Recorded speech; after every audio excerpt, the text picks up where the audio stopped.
Hey guys, I wanted to make this short video about uh, the responsibility of reporting honestly and reporting responsibly.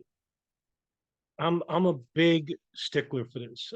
There is no compromise, um, and I take great care and great pride in trying to do so for the public without getting anything in return. The only thing I get in return is an informed public. When I started studying 9/11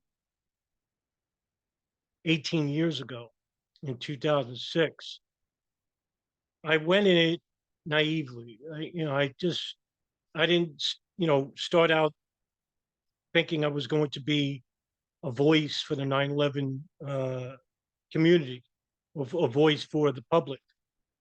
Um, and I never saw myself as amounting to much in regards to this. I still don't.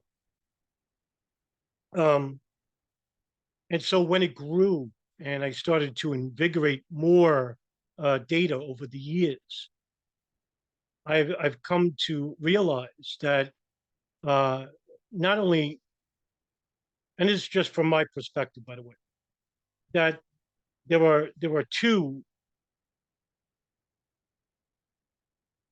troubling experiences. One is that the ignorance or um, the neglect by, let's just put it this way, the intentional neglect by the national media, by the federal government, to dutifully inform their citizens about what happened on September 11th, and more importantly, in the many years prior to it, the lead up to it. But there was another that is more troubling, another troubling point, and that is the truth movement itself. Now, you would think any truth movement in any area of history where a core group of dedicated individuals, leading authorities, people who study certain events, world events for years, would actually come together and say, well, the investigations or reports by federal agencies, federal government, are not adding everything in. They're incomplete. The 9/11 truth movement started off, innocently enough, as a force. There are going to be names that I'm going to mention here that you don't know because this was so long ago. Kyle Hentz, for example, Paul Thompson, John Judge, Penny Schroeder,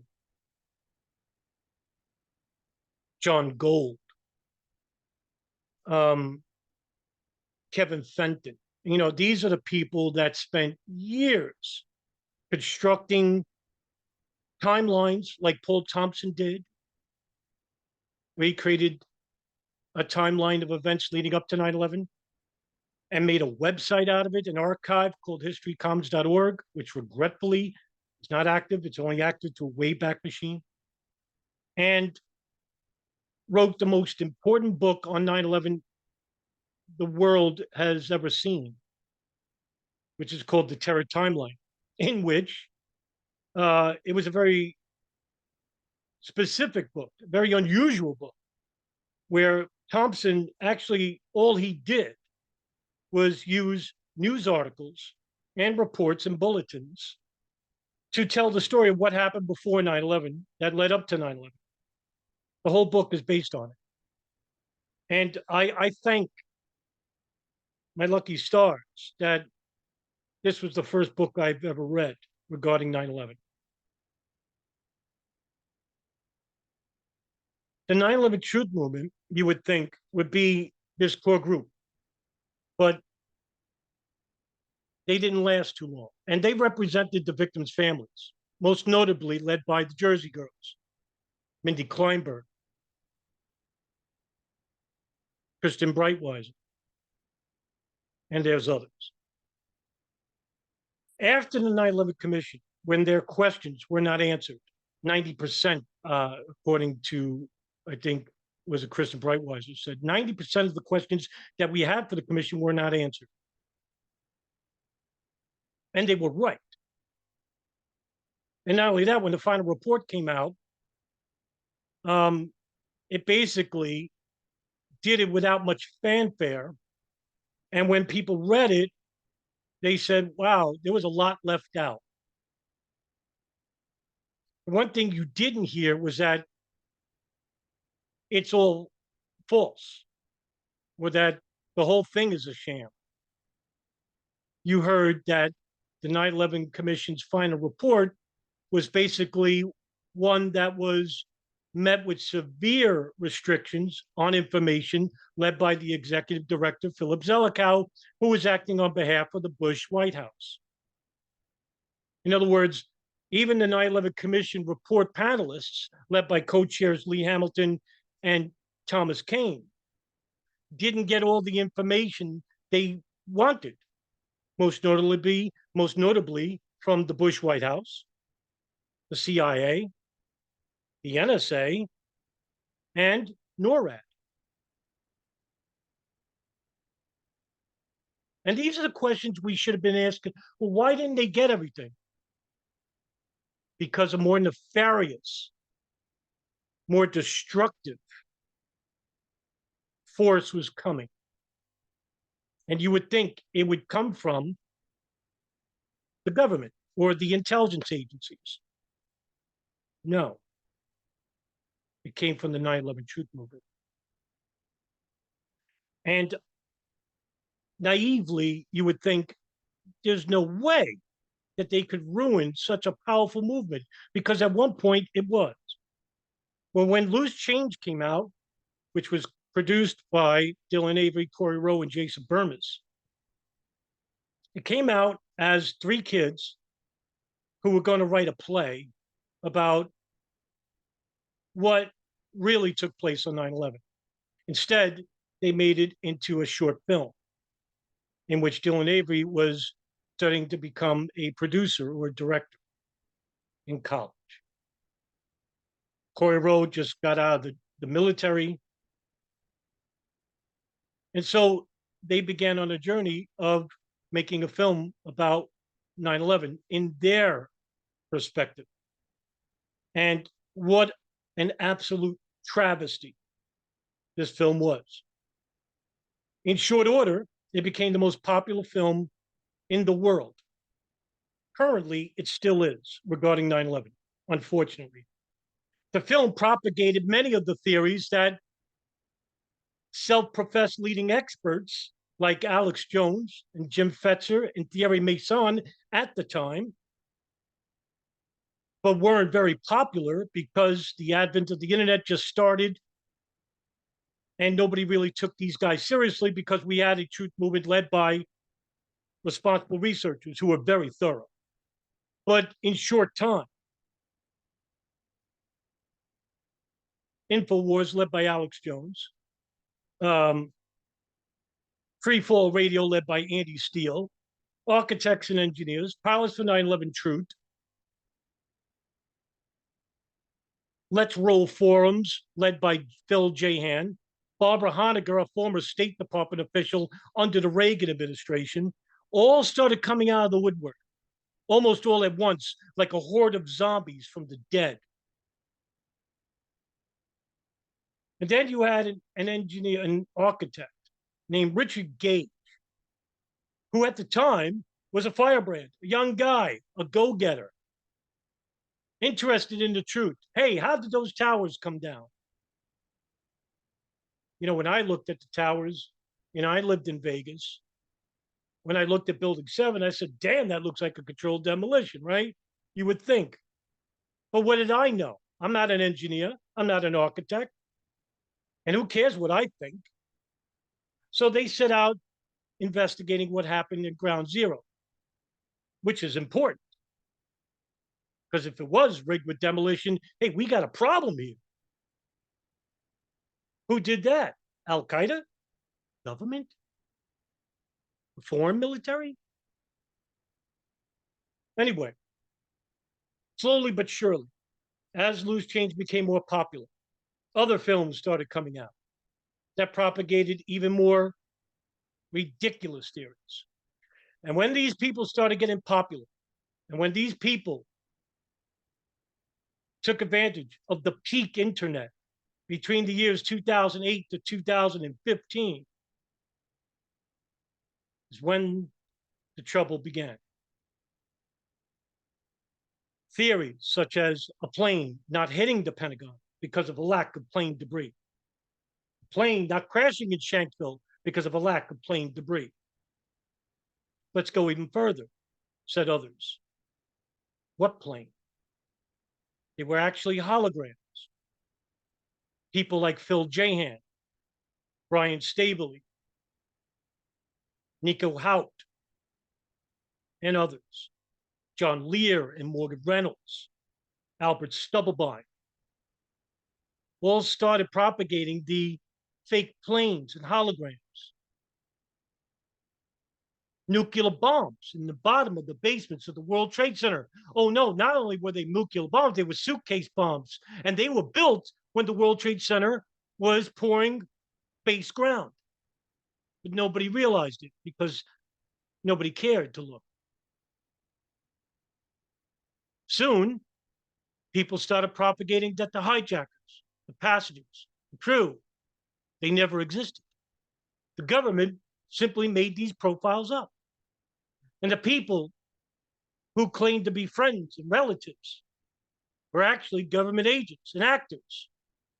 People really believed this and propagated this. One such individual wrote 2 books, 9/11, the movie, and I forgot the other name of the book. It was written by Dean Hartwell.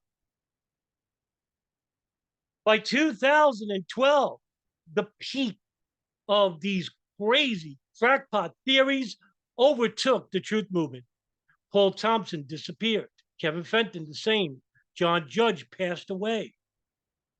Kyle Hentz basically left the truth movement.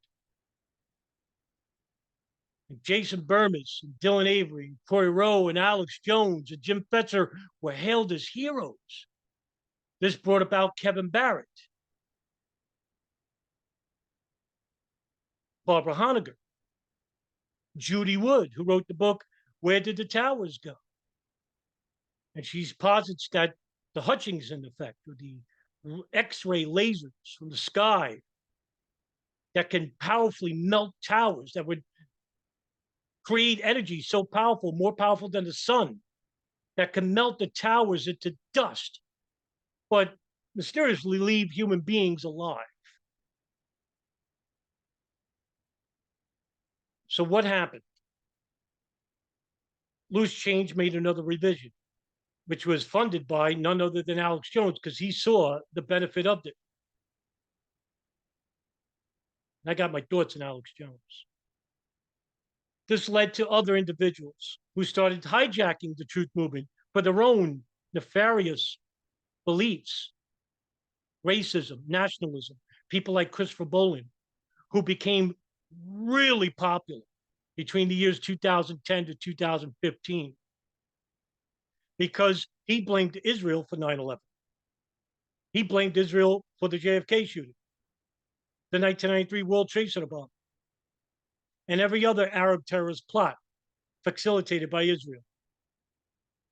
He once went on the Adam Green show, Adam Green, an avowed, disgusting anti-Jew, and went on the show and said that World Trade Center 6, the black building with the hole on the roof, said that NORAD shot a missile into it for whatever reason. And what this did was facilitate a rise in nationalism with Christian evangelicals who believe anything. These aren't even Christians. These are people that just believe in the most radical forms of world history and belief. Rebecca Roth, who claimed to be an airline pilot. Out of nowhere, this woman comes, wrote 2 books, became super popular because everybody in the truth movement by then didn't care who they were vetting, allowed anybody to come in. Why? Because we all got one thing in common. The government did 9/11. Because right off the bat, they were told that the commission report was a lie. And who did that? Alex Jones and Jim Fetzer. Not acting in a tandem, but coinciding with one another. In which they said, unlike Paul Thompson, who told you to read the reports and find out what's wrong, Alex Jones told you, and Jim Fetzer told you, which was repeated later by Richard Gage and Barbara Honegger and Christopher Bolin and Rebecca Roth, don't read anything. Because the whole report is a lie. Don't trust anything that comes from any official's mouth, including memorandums, interviews. Why? Even if they were blowing the whistle, they're still government officials, and therefore they're part of the operation, whether they know it or not. So instead of reading the 9/11 Commission report and seeing what's wrong, instead of looking at the FBI's tent bomb report, which was an investigation into Saudi Arabia's involvement with 9/11, don't read it. Don't read the Joint House inquiry. Don't read any of these documents. Don't read it all, except buy my books. They're on sale. These people told you, close your mind and believe us instead. And soon enough, this became a turf war. Bolin's theories didn't line up with Rebecca Roth's. Rebecca Roth's theories didn't line up with Richard Gage. Richard Gage's theories didn't line up with Pilots for 9/11 Truth. Pilots for 9/11 Truth didn't line up with, say, Citizens Investigation Team led by Aldo Marquis and Craig Ranke, 2 drug addicts, who claimed that a plane flew over the Pentagon and didn't crash into the Pentagon. Soon enough, they started eating each other. For example, David Chandler, who was a huge face in the 9/11 Truth movement, got Shyam Sunder of NIST to basically say that, oh, part of the building was in free fall acceleration. They ran into it. Now, I'm not an engineer. I'm not an architect. And I'm not going to pretend to be one or pretend that I know anything about it. And I've made it quite clear that if you don't know anything, or if you're not studied, learned in a certain area, just admit it. Be honest. Don't start making up answers because they coincide with a certain group that is similar to your mindset. Do I think the towers came down by explosives or by thermite or so? I don't know. I think they did because they had to ensure the buildings come down. That was the whole point. I don't know it. I could believe it. I don't know it because I don't study this field. I'm terrible with math. I study geopolitics. I'm a half a retard. If you come to think about it, I am. I'm not smart. I don't pretend to think I know what I'm talking about. I'm not an expert. I'm a regular guy who studies and analyzes documents and files and runs it through the scientific method. That's all. I read a lot. Anyway, David Chandler soon became the enemy to the very people you would think are behind him, who once was. Because he had the nerve to narrate a presentation led by Wayne Costi. And both men I do respect. I don't consider them crazy. I just wish I knew what they're talking about. When I read their papers, I'm like, wow, man, it's like reading Sanskrit. I don't know. And it's intimidating.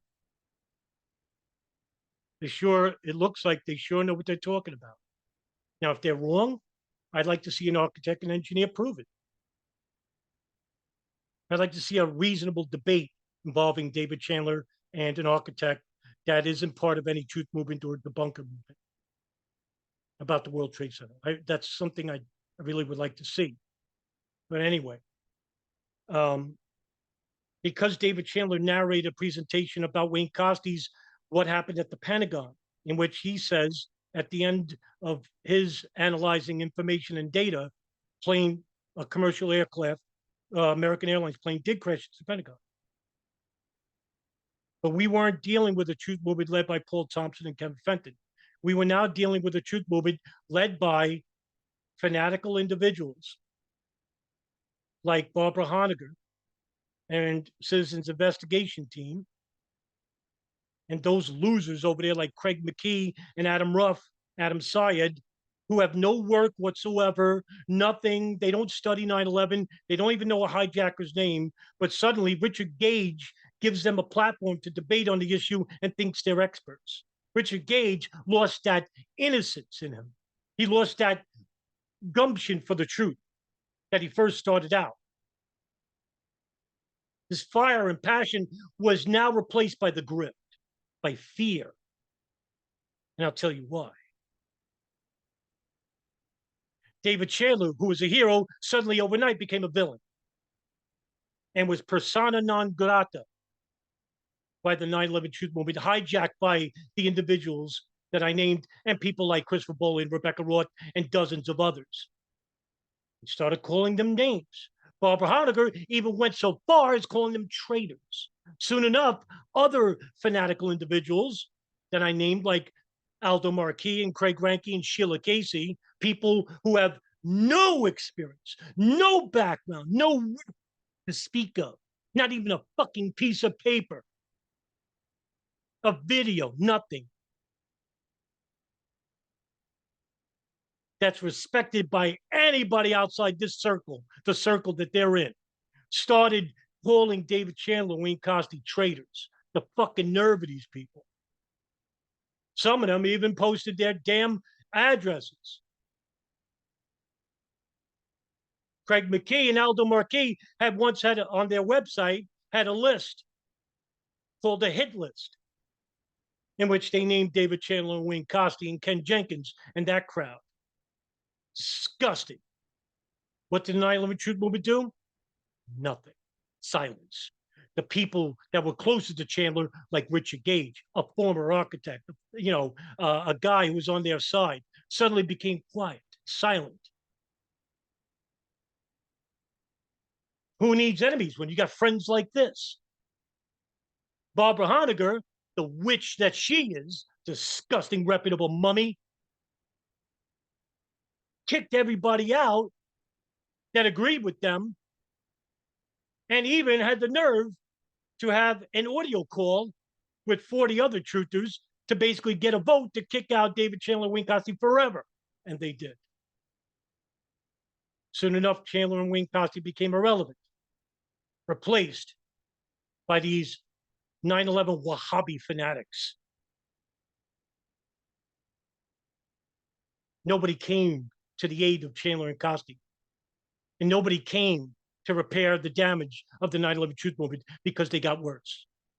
And so the media ran with them, started interviewing people like Kevin Barrett and John Lear and Jason Burmis and Loose Change, because they set themselves up for what was about to come. Did they interview Paul Thompson? Did they interview Kevin Fenton? How about John Gold? Hell, fuck, Ryan Dawson. No. They interviewed the very people who are unwittingly doing the work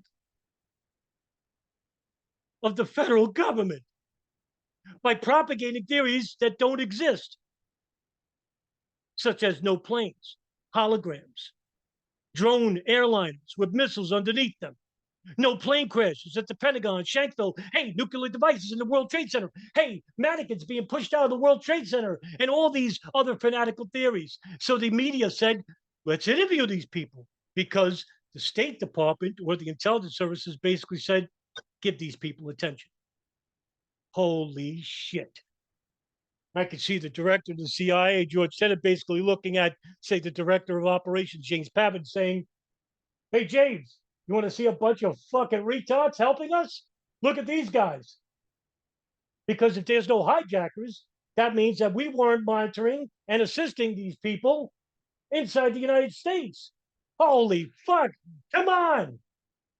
Look at these guys. They don't think hijackers exist. Thank you, James. All right, great job. We don't have to do anything. Don't pull up the infiltration team. We don't need to do shit. They're doing it for us because that's exactly what you fucking idiots did.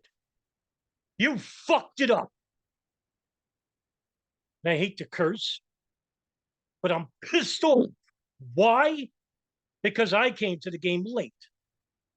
Yes, I studied early, but I wanted to study enough to ensure that what I knew was verifiable, tangible information, because I took that to heart.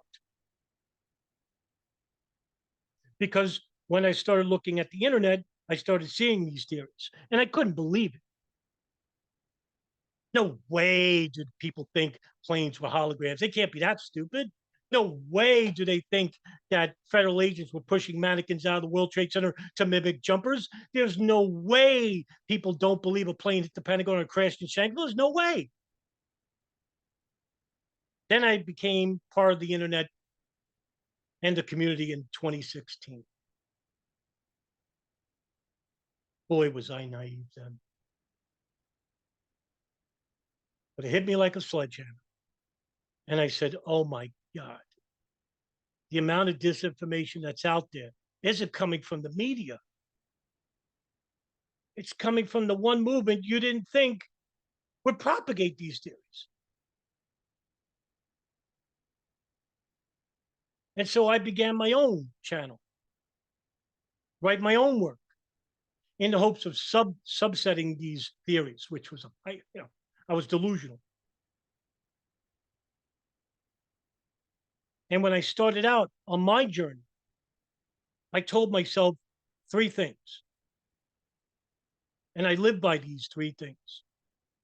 One, I would never make a dime. Look, I still use Movie Maker to edit video. I analyze data. I don't read classified material. I'm repeating what the early truth movement analysts and experts did.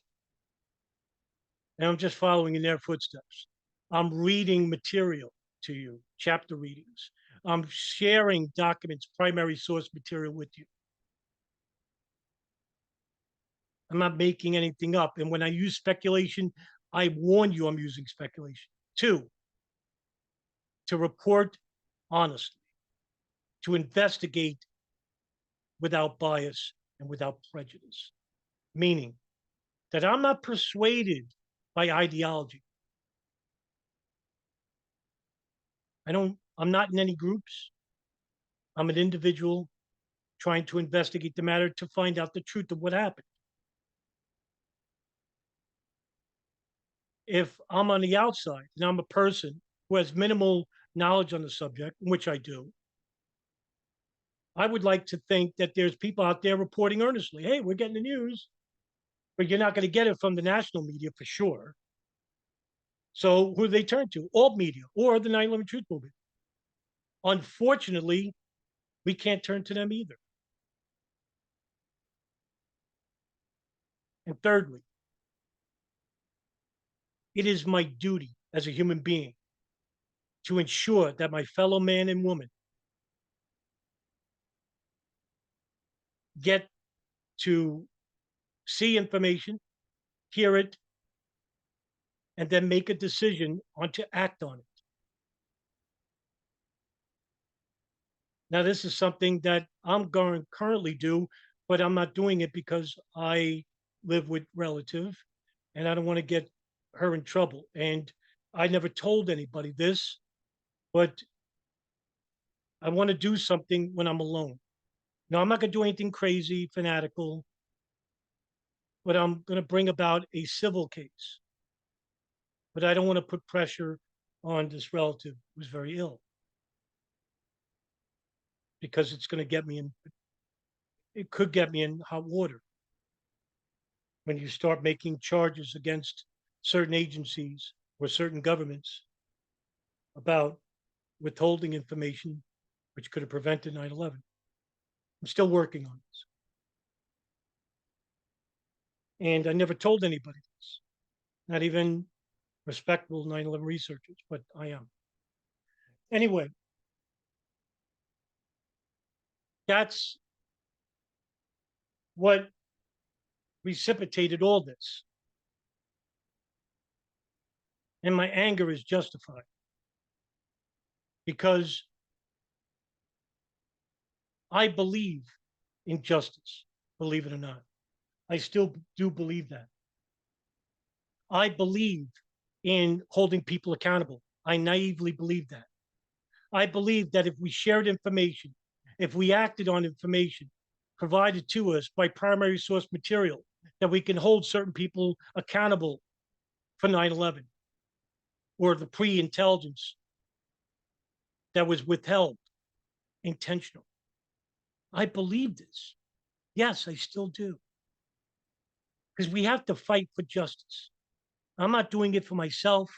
I'm not doing it for anybody else. I'm doing it for the one group of people that deserve it, the 9/11 victims' families.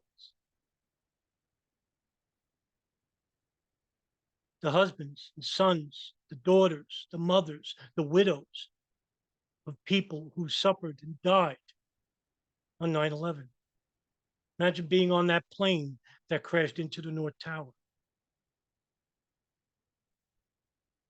Imagine being on the 106th floor of the World Trade Center, South Tower, like Kevin Cosgrove. If you never heard that phone call, do so. It'll put your life into very short perspective. That's what drives me. Now, yeah, I'm a pessimistic motherfucker. I don't see much hope in the future, but I got to here. Because I believe what I'm doing is right.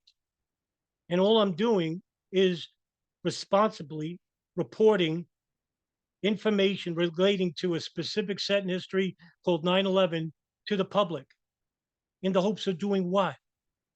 Creating a new movement. It may not happen. I'm ready for that. But my time isn't wasted because of all the people I've ever interviewed, and I interviewed a lot of important people. Some of those people basically said, "You're doing a good job, keep it up." That means a lot to me, including people who suffered loss in their family, like Elizabeth Miller for 9/11 Peaceful Tomorrows, Brett Eagleson, 9/11 Justice. I was told by Mark Rossini, an important whistleblower regarding 9/11, who worked for the FBI, who once told me when I was fitting in a depressive state that don't you dare quit. You're important. That meant a lot. And coming from a guy like that who I admire, who got in trouble for blowing the whistle on the CIA. And so I will continue. And for people who still trust people like Richard Gage, people who think he's an authority, he went on the largest platform he's ever been on, the Patrick Bet-David Show, Valuetainment, when he was asked this question. Some people, your critics, call you conspiracy theorist. Okay, that's what they say. So, why don't we cover some of the, biggest conspiracy theories of all time, and let's see what you say about them. Okay, where you stand with them. All right. Flat Earth theory. What do you think about it? I don't know. I haven't looked at that. I've heard about it. Okay, but you think Earth is round or flat? Well, I don't know. I haven't seen it other than what's been shown to us on the television. So what do I know? So that answer is still not a certain answer. We know plenty to know that the Earth is round. But okay, fine. Well, that's what we learned in school, and that's what I accept. So you accept that the Earth is round? Why not? Sorry, sir. I don't know. You don't know that the Earth is round? That's what I've learned. That's what I've been educated. But when you learn the truth about what happened at the World Trade Center and that the government and the media have been lying about it, I don't trust anything I've learned. There you go. If you're going to put your trust in a man who doesn't know that the earth is round, that can't employ the scientific method like he allegedly did for the World Trade Center, why do you trust him? He also claims that a plane didn't hit the Pentagon, that it was an hijacked plane. He once told me that the 9/11 Truth Movement doesn't rely on hijackers. In a live feed 3 years ago, he really said that to me. I asked a question, and the question I asked was basically, what is your opinion about the withholding of information by the federal agencies regarding hijackers living inside the United States? And he said this to me. The 9/11 Truth Movement does not need authentic hijackers on the planes in control of the planes.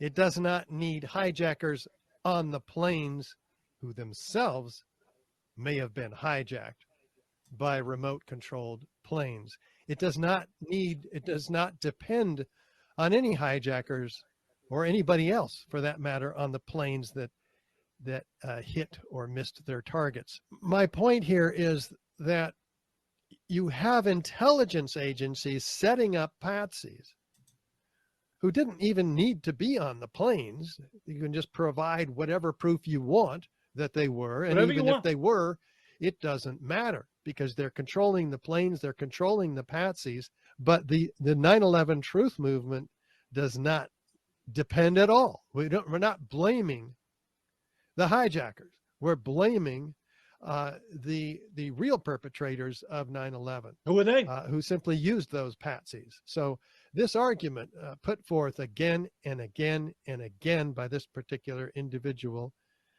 Adam, is absolutely off the point. I rest my case. It's the reason why I'll continue to go forward. It's another reason why I'll call out these charlatans, grifters like Richard Gage, who once was honest, who once wanted the truth, and now replaced it for the grift, for money, to take his wife, Gail, to Aruba. And there'll be people that will give him a lot of money. Currently, he's raising money about, and this is hilarious, and I'll end it here. He's currently raising money for a film. What kind of film? A film about a court, a fictional courtroom, regarding fictional conspiracy evidence that doesn't exist, about a crime that does exist, but it was perpetrated by unknown agents of the government. Instead of using that money and giving it to law firms like Motley Rice, Creedler and Creedler, who are actually in a real courtroom with real evidence showing that there was a concerted effort by the federal government and intelligence agencies, along with Saudi Arabian intelligence, in facilitating and providing aid to hijackers on board planes, real planes with real hijackers. That's what Richard Gage is doing. And that's what became of the 9/11 Truth Movement. And what happened to Pilots for 9/11 Truth? What happened to Loose Change Crew? What happened to Christopher Bolin? What happened to Rebecca Roth? What happened to Barbara Honegger? What happened to Judy Wood, John Lear, Morgan Reynolds, Albert Stubblebine? What happened to all these people? Kevin Barrett. Once the faces everywhere on the internet talking about 9/11, they have a shelf life. That's what happened. Because if you keep repeating just one thing over and over, you suddenly become boring. And since you don't learn anything new, declassified information that's now public because it goes against your narrative, you can't repeat or share anything because it's coming from the government. Can't trust it. Even if those documents and files are showing that there was a cover-up by the domestic and foreign intelligence services are led by the State Department. It's not funny anymore. These people need to be called out. And because they're now irrelevant, and people like Richard Gage continues to grift for money, the piece of shit that he is, we need more people to stand up and take advantage of the situation and start promoting primary source material, act as real journalists, real investigators, because the real movement is one that is informed, without bias, without prejudice. And that's what I will continue to do, because it's my duty and it's my honor to do so. Thank you for watching, everybody. Take care. I'll see you in the next video.